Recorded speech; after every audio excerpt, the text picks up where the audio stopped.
You ask Tiger to solve. This deals with linear equations with one unknown. The final result is x equals 5. Let's solve it step by step. Simplify the expression. Expand the parentheses. Multiply the coefficients. Simplify the arithmetic.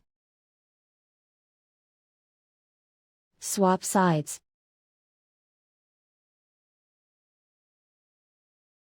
Group all constants on the right side of the equation. Add 48 to both sides. Simplify the arithmetic.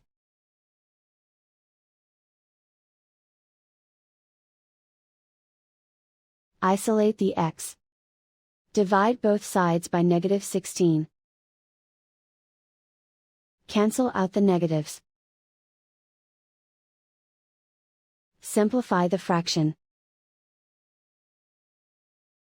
Cancel out the negatives.